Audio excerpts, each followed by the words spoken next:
Good morning everyone student. इस lecture में हम सेक्शन फॉर्मूले को डिस्कस करेंगे। 10.2 एक्सरसाइज के दो क्वेश्चन जो सेक्शन फॉर्मूले पे बेस्ड है, फिर हम उसको सोल्व करेंगे। तो सेक्शन फॉर्मूले को वेक्टर की टर्म में हम डिफाइन करेंगे। तो उसके लिए हमने क्या किया है स्टूडेंट, एक लाइन सेगमेंट ए बी, एक वेक्टर हमने ए बी लिया, यानी डायरेक्टेड लाइन सेगमेंट आप कह सकते हो, क्योंकि ये एक लाइन सेगमेंट है और इस लाइन सेगमेंट में हमने एक डायरेक्शन दी हुई है। तो ये डायरेक्टेड लाइन सेगमेंट है और क्योंकि इसमें मैग्नीट्यूड एंड डायरेक्शन दोनों है तो इसको हम वेक्टर कह सकते हैं। तो ये ए बी कोई वेक्टर है स्टूडेंट। तो इस वेक्टर के ऊपर इंटरनली कोई पॉइंट है आर। तो यहाँ पर हम दो चीज़ें डिस्कस करेंगे, एक तो पॉइंट क्या हो, इंटरनली हो, और एक एक्सटर्नली हो, मीन्स ये पॉइंट इस ए बी के बाहर हो, उधर हो या इधर हो। तो हम उसको भी डिस्कस करेंगे, यानी एक्सटर्नली केस को भी डिस्कस करेंगे। अभी हम इंटरनली केस लेके चल रहे हैं। तो कोई इसके अंदर इंटरनली पॉइंट है आर, जिसका पोजीशन वेक्टर हमने फाइंड आउट करना है। यहाँ मैंने लेट कर लिया है position vector of capital R is, जो हमें फाइंड आउट करना है वो मैंने स्मॉल आर वेक्टर कंसिडर कर लिया है। तो स्टूडेंट ये जो पॉइंट है ये इस लाइन सेगमेंट को, डायरेक्टेड लाइन सेगमेंट को m रेशो n में डिवाइड कर रहा है, यानी ये रेशो हमें गिवन है, m रेशो n है। ये इस r का पोजीशन वेक्टर हमने फाइंड आउट करना है। तो देखिए स्टूडेंट, ये हम कैसे फाइंड आउट करेंगे। सबसे पहले मैंने यहाँ लिखा position vector of capital R is small R, जो कि हमें फाइंड आउट करना है। अब यहाँ पे स्टूडेंट मैं लिख रहा हूँ वेक्टर ए आर।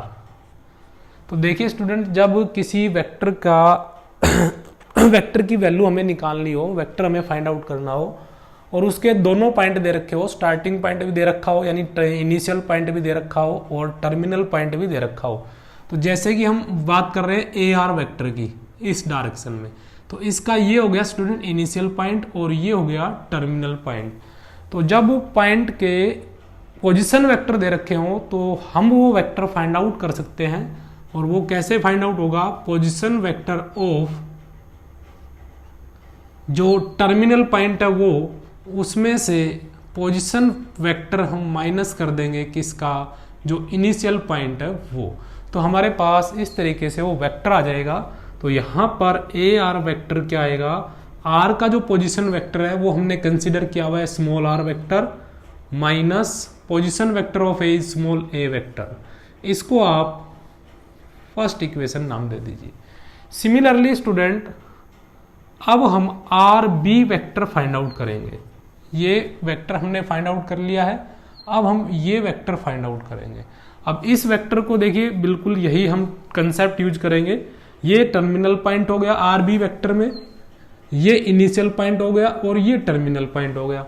तो इसको हम कैसे फाइंड आउट कर सकते हैं, position vector of B minus position vector of R. और इसको हम क्या लिख सकते हैं, बी का जो पोजीशन वेक्टर है वो हमने स्मॉल बी हमें गिवन होगा, ये यहाँ बी लेट किया हुआ है, minus position vector of R small R. इसको हमने नाम दे दिया सेकंड। ये हमारे पास आ गया आर बी वेक्टर। नाउ अब देखना स्टूडेंट, यहाँ पे अगर हम बात करें A R by R B, अब यहाँ हमें थोड़ा ध्यान देना है। मैंने यहाँ पे अभी फिलहाल एरो यूज नहीं किया है। तो जब आप वेक्टर के ऊपर एरो यूज नहीं करेंगे तो वहाँ उसका मीनिंग निकलेगा कि आपने उस वेक्टर का मैग्नीट्यूड लिया है, उस डायरेक्टेड लाइन सेगमेंट की आपने लेंथ ली है। तो ए आर का मतलब है स्टूडेंट ये लेंथ, यानी इस वेक्टर का ए आर का मैग्नीट्यूड। बाई में इसी तरीके से आर बी, मैंने वेक्टर साइन नहीं लगाया यहाँ पे, तो आर बी यानी स्टूडेंट ये वेक्टर जो है इसका मैग्नीट्यूड मैंने लिया है। तो ये हमारे पास जो पार्ट है ये वाला, और इस वाले पार्ट का जो रेशो है वो है हमारे पास m/n। अब मान लीजिए स्टूडेंट मैं इसमें क्रॉस मल्टीप्लीकेशन कर देता हूँ इसको, तो ये आएगा A R into N is equal to M into R B. अब क्योंकि स्टूडेंट देखिए ये जो वेक्टर है और ये जो वेक्टर है, जो ए आर जो वेक्टर है as A R vector in the direction of R B vector, एक तरह से स्टूडेंट आप इसको कोलिनियर कह सकते हैं, लेकिन कोलिनियर में सेम डायरेक्शन भी हो सकती है, अपोजिट डायरेक्शन भी हो सकती है। तो ए आर की जो डायरेक्शन है, A R in the direction of R B, यानी A R is in the direction of R B. A R की डायरेक्शन वही है जो आर बी की डायरेक्शन है, यानी दोनों की डायरेक्शन सेम है। तो इस रिजल्ट को स्टूडेंट अब हम क्या लिख सकते हैं, एन ए आर वेक्टर, यानी वेक्टर्स की टर्म में लिखे तो m into R B vector. तो इस रिजल्ट को हम अब इस तरीके से लिख सकते हैं। तो ये रिजल्ट स्टूडेंट अब मैं यहां यूज कर रहा हूं, तो यहां लिखेंगे n into A R vector is equal to m into R B vector. अब ए आर वेक्टर की वैल्यू हमारे पास है स्टूडेंट, हमने ऑलरेडी फाइंड आउट कर रखी है फर्स्ट से। इसको आप यहां रख दीजिए, R vector minus A vector is equal to m into R B vector की वैल्यू सेकंड से किसके बराबर है, vector b minus vector r, और यहां हम लिख देंगे फ्रॉम फर्स्ट एंड सेकंड। ये रिजल्ट हमने कहां से प्राप्त किया है स्टूडेंट, फर्स्ट और सेकंड से। अब देखिए स्टूडेंट, हमें फाइंड आउट करना है position vector of capital R, और जो कि हमने स्मॉल r वेक्टर लेट किया हुआ है, मीन्स हमें इस वेक्टर की वैल्यू फाइंड आउट करनी है। तो आप अंदर मल्टीप्लाई कर दीजिए इसकी, n into R vector minus n into A vector is equal to m vector, ये सॉरी स्केलर था रेशो वाला, तो m into B vector minus m into R vector. अब आप क्या करें स्टूडेंट, r इसके साथ है और r इसके साथ है, तो आप इस r वाले रिजल्ट को इधर ले आए, इस रिजल्ट को आप उधर ले जाएं, तो ये हो जाएगा n into R vector plus m into R vector, and this value is equal to, इस रिजल्ट को हम उधर ले जा रहे हैं राइट हैंड साइड में, m into B vector plus n into A vector. तो स्टूडेंट यहां से देखिए इन दोनों में r vector is common, n plus m is equal to m into B vector plus n into A vector, और यहाँ से r वेक्टर की वैल्यू आ जाएगी m into B vector plus n into A vector, और by में आ जाएगा student n plus m, and this can be also written as r vector is m into B vector plus n into A vector. अब क्योंकि student जैसा कि हम जानते हैं जो एडिशन होता है वो कॉम्यूटेटिव होता है, तो this can be written as n plus m, को आप क्या लिख सकते हैं, m प्लस n। तो इस तरीके से स्टूडेंट ये हमारे पास एक पॉइंट फाइंड आउट करने का, यानी पॉइंट का पोजीशन वेक्टर फाइंड आउट करने का फॉर्मूला आ गया। इस फॉर्मूले को स्टूडेंट हम बोलते हैं सेक्शन फॉर्मूला। अब इसको जैसा कि याद रखना बहुत इजी काम है, आप इसको किस तरीके से याद रखेंगे, ये जिसका पोजीशन वेक्टर हमें फाइंड आउट करना है उसको हमने लिखा, किसी भी वेक्टर से आप रिप्रेजेंट कर देना। इस रेशो की प्रोडक्ट हम इधर जो वेक्टर होगा यानी जो पॉइंट होगा उसके पोजीशन वेक्टर से, और इधर वाला जो रेशो है उसकी इधर जो पॉइंट है उसके पोजीशन वेक्टर से मल्टीप्लाई करेंगे, तो हमारे पास जो वेक्टर आएगा जिसका पोजीशन वेक्टर हमें फाइंड आउट करना है, उस जिस पॉइंट का पोजीशन वेक्टर हमें फाइंड आउट करना है वो आएगा पोजीशन वेक्टर उसका m इंटू इसकी प्रोडक्ट हो जाएगी उधर वाले पोजीशन वेक्टर से, प्लस n इंटू इसकी हो जाएगी इधर n a, और बाई में हो जाएगा स्टूडेंट m प्लस n, यानी सम ऑफ रेशो, यानी इधर वाले रेशो की प्रोडक्ट उधर जो पॉइंट है उसके पोजीशन वेक्टर से, और इधर वाले रेशो की जो इधर पॉइंट है उसके पोजीशन वेक्टर से मल्टीप्लाई, और नीचे प्लस हो जाएगा, एडिशन हो जाएगा दोनों का, और नीचे आ जाएगा सम ऑफ रेशो। तो ये स्टूडेंट हमारे पास फॉर्मूला आया जब ये पॉइंट क्या हो, इंटरनली हो। अब स्टूडेंट जो इसमें क्वेश्चन दिया हुआ उसमें दोनों है, इंटरनली है और एक्सटर्नली भी है। तो देखिए एक्सटर्नली को हम कैसे सोल्व करेंगे स्टूडेंट, बिल्कुल एज इट इज यही कंसेप्ट मैं स्टूडेंट यहां यूज कर रहा हूं। मान लीजिए यही लाइन सेगमेंट है, terminal point is B whose position vector is small b vector and initial point is a vector whose position vector is small a vector। अब मान लीजिए स्टूडेंट जो पॉइंट है वो पॉइंट मान लीजिए स्टूडेंट, इधर ले लेता हूं, आप उधर भी ले सकते हैं, यहां है पॉइंट जिसका पोजीशन वेक्टर हमें फाइंड आउट करना है। अब ये पॉइंट मान लीजिए स्टूडेंट, जो लाइन सेगमेंट हमारा बना, एक तो ये बना है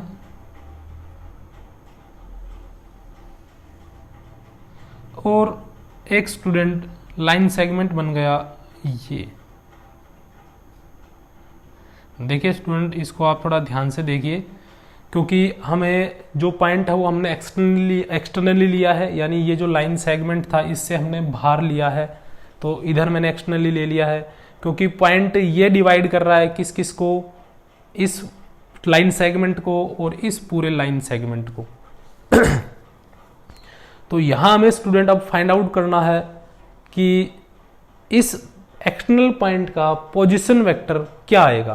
तो स्टूडेंट जो रेशो है वो रेशो मैंने ले लिया, आप दूसरा जो पॉइंट लेंगे, देखिए स्टूडेंट एक्चुअल में जो रेशो आएगा हमारा, जो ये आर पॉइंट है एक्चुअल में ये डिवाइड कर रहा है, तो थोड़ा सा आप यहाँ ध्यान रखें, एक तो ये लाइन सेगमेंट आएगा, इस रेशो को मैंने एम कंसिडर कर लिया, और एक ये आएगा, ये हो गया एन।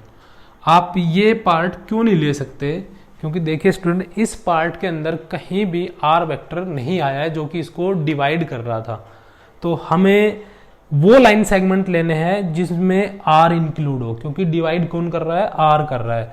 तो ये जो रेशो है स्टूडेंट, इस पार्ट को मैंने एम ले लिया और ये जो पार्ट है इसको एन ले लिया, तो इसका रेशो इस पार्ट के साथ क्या हो गया, एन हो गया।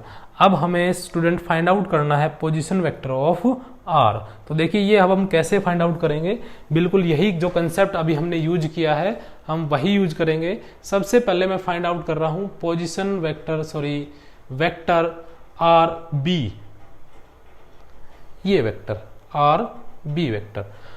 हमें आर पॉइंट जो भी वेक्टर लेंगे उसमें हमें आर पॉइंट को अवश्य इंक्लूड करना है, जरूर इंक्लूड करना है, क्योंकि आर ही इसको लाइन सेगमेंट को डिवाइड कर रहा है, तो R must be included in each vector. तो हम पहले लिखेंगे vector R B is equal to, तो ये स्टूडेंट डायरेक्ट लिख रहा हूं मैं, position vector of B is small B vector minus इसका जो वेक्टर है पोजीशन वेक्टर वो हमने आर लेट किया हुआ है, इसको आप फर्स्ट लिख दीजिए। एंड दूसरा वेक्टर हम क्या लेंगे स्टूडेंट, अब हमने देखिए यहाँ पे आर बी वेक्टर लिया है, आर बी इस डायरेक्शन में लिया हमने ये, तो दूसरा वेक्टर लेंगे हम R A, then R A vector is, A के पोजीशन वेक्टर में से आप माइनस कर दीजिए आर का, कैपिटल आर का पोजीशन वेक्टर, तो ये आपके पास इक्वेशन आ गई सेकंड। अब बात करते हैं हम स्टूडेंट रेशो की, तो आर बी का रेशो आर ए के साथ, तो आर बी का जो पार्ट है स्टूडेंट, ये हमारे पास टोटल जो पार्ट दिया हुआ है ये एम है, इसके पास जो लेंथ, जो लाइन सेगमेंट का जो लेंथ आ रहा है उसमें वो एम, और इस पार्ट का जो वैल्यू है वो है एन, तो रेशो हो गया student M by N, and this can be written as R B is equal to, N को मैं उधर लेके जा रहा हूं, तो N into R B is equal to M into R A. और स्टूडेंट जैसे कि अभी हम डिस्कस कर चुके हैं, आर ए की जो डायरेक्शन है, आर ए की जो डायरेक्शन है स्टूडेंट और आर बी की जो डायरेक्शन है वो सेम है, तो इस रिजल्ट को ही हम क्या लिख सकते हैं, N into R B vector is equal to M into R A vector. अब स्टूडेंट एन इंटू हम इसकी वैल्यू पुट कर रहे हैं यहाँ पर, value of R B vector is B minus R is equal to M into R A vector की value vector R minus vector A, और इसको जब हम सोल्व करेंगे तो ये आएगा n into B vector minus n into R vector is equal to m into R vector into m into A vector. अब हमें जैसे कि स्टूडेंट हम पहले ऐसी कैलकुलेशन कर चुके हैं इसी पार्ट में, हमें आर वेक्टर फाइंड आउट करना है, तो आर वेक्टर और इसमें आर वेक्टर इंक्लूड है, तो आप इसको उधर ले जाइए इस तरफ, और इस वाले रिजल्ट को हम इधर लेके आ रहे हैं, तो ये आएगा N B vector minus M A vector, sorry plus हो जाएगा इधर आकर ये, इज इक्वल टू इस रिजल्ट को उधर ले जा रहे हैं, N R vector plus M R vector, और जैसा कि स्टूडेंट इसमें हम कॉमन देखेंगे तो आर वेक्टर इज कॉमन, तो यहाँ आ जाएगा, इसमें जो वैल्यू आएगी स्टूडेंट वो आ जाएगी N plus are.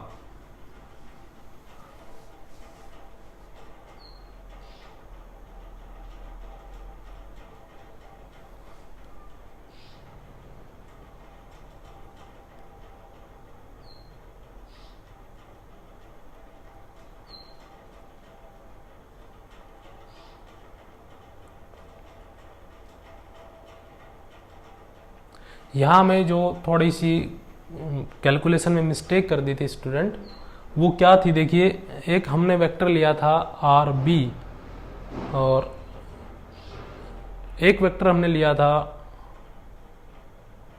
Are A vector. तो यहाँ जो रिजल्ट है स्टूडेंट, जैसा कि आप देख रहे हैं इसमें बी माइनस आर वेक्टर, यहाँ तो हमने वैल्यू ठीक लिखी है बी माइनस आर वेक्टर, लेकिन यहाँ जो आर ए वेक्टर है उसको आप देखोगे तो यहाँ इसकी वैल्यू है student A minus R vector, जबकि हमने यहाँ पर इसको गलत पुट कर दिया है। तो इसकी वैल्यू को आप क्या रखेंगे student, vector A minus vector R. तो इसको आप दोबारा एक बार सोल्व कर दीजिए, तो ये हमारे पास आएगा n into vector b minus n into R vector and m into A vector minus m into R vector. अब कैलकुलेशन जो हम जिस तरीके से कर रहे थे बिल्कुल एज इट इज उसी तरीके से करेंगे। तो देखिए स्टूडेंट, इस वेक्टर को मैं इधर लेके आ रहा हूँ और आर वाले वेक्टर को आर वाले वेक्टर के साथ ही ले जा रहा हूँ, तो ये आएगा n इंटू बी वेक्टर, आप इसको इधर लेके आएंगे m into A vector is equal to, इसको आप उधर ले जाइए तो ये उधर जाके स्टूडेंट प्लस का हो जाएगा, तो N R vector minus m into R vector, और स्टूडेंट इसको हम एज इट इज यही रहने देंगे, N B minus M A vector is equal to N R, R इसमें से स्टूडेंट मैं कॉमन ले रहा हूँ तो ये आ जाएगा N minus M into R vector, and R vector की जो वैल्यू आएगी यहाँ से आप इसको इधर ले आइए, N B vector minus M A vector, और बाई में आ जाएगा एन माइनस एम, और इज इक्वल टू में आ गया आर वेक्टर। अब देखिए स्टूडेंट, अगर मान लीजिए इसमें हम थोड़ा चेंज कर देते हैं, चेंज का मतलब क्या है स्टूडेंट, अगर ये रेशो में मैं यहाँ पर इसके स्थान पर m कर देता और इसके स्थान पर मैं n कर देता, तो यही हमारी जो r की वैल्यू आ जाती, वो क्या आती स्टूडेंट, यानी n को रिप्लेस कर दे हम m से तो ये आ जाएगा एम बी वेक्टर माइनस, और m को रिप्लेस कर दे n से तो ये आ जाएगा एन ए वेक्टर बाई नीचे हो जाएगा m माइनस n वेक्टर। तो अगर आप यहाँ n वेक्टर इधर n रेशो लेते हो इधर m रेशो लेते हो तो आपकी वैल्यू आएगी r वेक्टर की ये, और अगर आप m रेशो n लेते हो तो वैल्यू आएगी ये।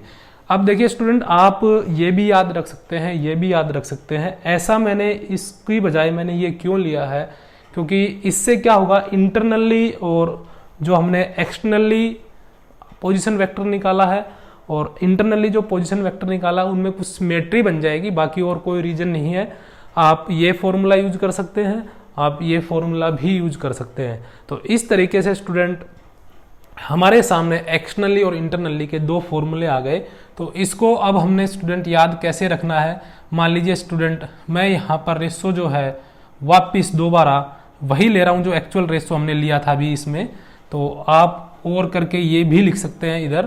तो याद हमने कैसे रखना है स्टूडेंट, इस रेशो की जो प्रोडक्ट है वो इधर होगी और इधर वाला जो रेशो है इसकी प्रोडक्ट इस वाले रेशो से हो जाएगी। तो इस तरीके से स्टूडेंट क्या बनेगा, n इंटू बी वेक्टर, और एक्सटर्नली है तो बीच में स्टूडेंट हम डालेंगे माइनस, और इस वाले रेशो की जो प्रोडक्ट है वो हो जाएगी इधर जो रेशो था पूरा लाइन सेगमेंट का उसके साथ हो जाएगी a इंटू एम, यानी a वेक्टर इंटू एम, और बाई में स्टूडेंट n माइनस एम, यानी यहां आप देख लेना n माइनस एम, n पहले आया रेशो n वाला तो n माइनस एम ही करना है, और अगर आपने m ले रखा है तो नीचे m माइनस n आएगा। तो इस तरीके से स्टूडेंट हम एक्सटर्नली और इंटरनली सेक्शन फॉर्मूले जो है उनको यूज करेंगे। तो आपने सिर्फ यहाँ फॉर्मूला याद रखना है। आप सिमेट्री के लिए ये दोनों याद रख सकते हैं, और जैसे कि हमने डेरिवेशन में किया आप ये भी याद रख सकते हैं, वो आपके ऊपर डिपेंड करता है। अब स्टूडेंट एक्सरसाइज के 2 क्वेश्चन यहाँ दिए हुए हैं, इनको हम सोल्व करेंगे। तो देखिए सबसे पहला जो क्वेश्चन है 15th सेक्शन फॉर्मूले बेस्ड है। 2 पॉइंट है और find the position vector of a point R का पोजीशन वेक्टर हमने फाइंड आउट करना है, which divide the line joining the 2 points P and Q whose position vector R। तो P का पोजीशन वेक्टर स्टूडेंट ये है और Q का पोजीशन वेक्टर ये है। तो आप सीधा ऐसे लिखे इसको, position vector of P is I plus 2j minus K, और इसका जो पोजीशन वेक्टर है minus I plus J plus K दूसरे का, और एक पॉइंट है R जिसका पोजीशन वेक्टर हमें स्टूडेंट फाइंड आउट करना है। ये इसको 2:1 में डिवाइड कर रहा है, यानी पहले हम इंटरनली ले रहे हैं स्टूडेंट, तो हम इस रेशो की प्रोडक्ट करेंगे इधर और इस पार्ट की प्रोडक्ट कर देंगे इधर। Then value of R is, ये स्टूडेंट एक्चुअल में ए वेक्टर हो गया, ये बी वेक्टर हो गया, जैसे कि आप समझ गए होंगे। तो इसकी प्रोडक्ट हो जाएगी उधर, 2 की इधर इस वेक्टर से प्रोडक्ट करेंगे तो ये आएगा -2i प्लस 2j, सभी के साथ मल्टीप्लाई करेंगे प्लस 2k। तो इधर इस रेशो की इधर प्रोडक्ट हो चुकी है, अब इसका नंबर है, इसकी इधर प्रोडक्ट कर दीजिए, 1 के साथ प्रोडक्ट करेंगे तो ये वैल्यू आ जाएगी i plus as it is आ जाएगा, 1 के साथ प्रोडक्ट करेंगे तो 2i माइनस k, और बाई में आ जाएगा सम ऑफ रेशो 2 + 1, ये आ जाएगा स्टूडेंट i और -2j, ये आ जाएगा माइनस का 2i और प्लस का i, ये आएगा -i, 2j प्लस 2j ये आ जाएगा 4j, और 2k माइनस k, तो ये आ जाएगा स्टूडेंट -k, और बाई में आ जाएगा हमारे पास 3। अब इसको स्टूडेंट हम ऐसे भी लिख सकते हैं -i/3 प्लस 4j/3 और -k/3, यानी आप सेपरेट करके भी लिख सकते हैं और एज इट इज ऐसा भी छोड़ सकते हैं। तो ये स्टूडेंट इंटरनली हमने क्या किया, इसका जो पोजीशन वेक्टर आर का जो इसको इंटरनली 2:1 में डिवाइड कर रहा था वो हमने फाइंड आउट कर लिया। इसी तरीके से स्टूडेंट एक्सटर्नली आप इस फॉर्मूले से इजीली फाइंड आउट कर सकते हैं। तो ये आप लोग करें। अभी हम क्वेश्चन नंबर 16 पे चलते हैं। Find the position vector of the mid point of the vector joining the point this and this, यानी दोनों पॉइंटों को मिलाएं तो मिड पॉइंट का। अब जैसे कि स्टूडेंट हम जानते हैं यहाँ पे देखिए जो P और Q या A और B जो 2 वेक्टर लिए, इसका पोजीशन वेक्टर A और इसका पोजीशन वेक्टर B। अब क्योंकि यहाँ मिड पॉइंट की बात हो रही है तो रेशो हमारा कितना हो जाएगा 1:1। तो ये जो पॉइंट है R, इसका पोजीशन वेक्टर क्या आएगा, इसकी हम प्रोडक्ट करेंगे इधर तो B वेक्टर आएगा, और इस 1 की प्रोडक्ट करेंगे तो A वेक्टर आएगा, और बाई में सम ऑफ रेशो 2 आ जाएगा। यानी स्टूडेंट अगर मिड पॉइंट का हमें पोजीशन वेक्टर फाइंड आउट करना है तो आप दोनों वेक्टर का डायरेक्ट सम करके उसका क्या कर दे, हाफ कर दे। तो R वेक्टर स्टूडेंट यहाँ पर आएगा इस क्वेश्चन के अंदर। इस पॉइंट का पोजीशन वेक्टर कैसे बनेगा, इसके जो कोऑर्डिनेट दे रखे हैं उनके साथ आप i j k यूज करके बीच में प्लस साइन डाल दे तो इस पॉइंट का पोजीशन वेक्टर बन जाएगा। सिमिलरली स्टूडेंट इसके साथ आप i j k लगा देंगे तो इसका पोजीशन वेक्टर बन जाएगा।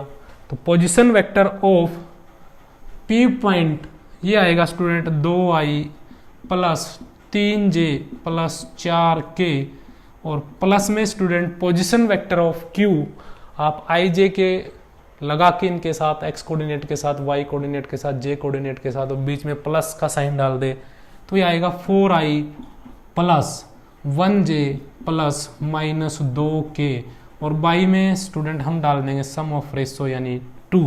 Then R vector is 2i में 4i को ऐड करेंगे 6i, 3i में j को ऐड करेंगे 3j में j को ऐड करेंगे 4j, और 4k में -2k को ऐड करेंगे तो प्लस 2k, 4 में से 2 माइनस हो जाएगा, बाई में 2, और क्योंकि बाई पूरे के बाई में 2 आ रहा है तो आप इसको डिवाइड कर दीजिए, ये वैल्यू आ जाएगी 3i प्लस 2j प्लस की। तो इस तरीके से स्टूडेंट ये हमने पोजीशन वेक्टर फाइंड आउट कर दिया किसका, मिड पॉइंट का। तो इस तरीके से हम सेक्शन फॉर्मूले को आगे जो हमारी एक्सरसाइज आएंगी 3D के अंदर आएंगी और वेक्टर्स के अंदर आएंगी, तो उनमें जब भी हमें सेक्शन फॉर्मूले की जरूरत पड़ेगी तो हम यहाँ पर 3 तरह का सेक्शन फॉर्मूला जो उसकी 3 टाइप है इनका यूज करेंगे, इंटरनली, एक्सटर्नली और मिड पॉइंट दे रखा हो तो हम उसका कैसे यूज करेंगे।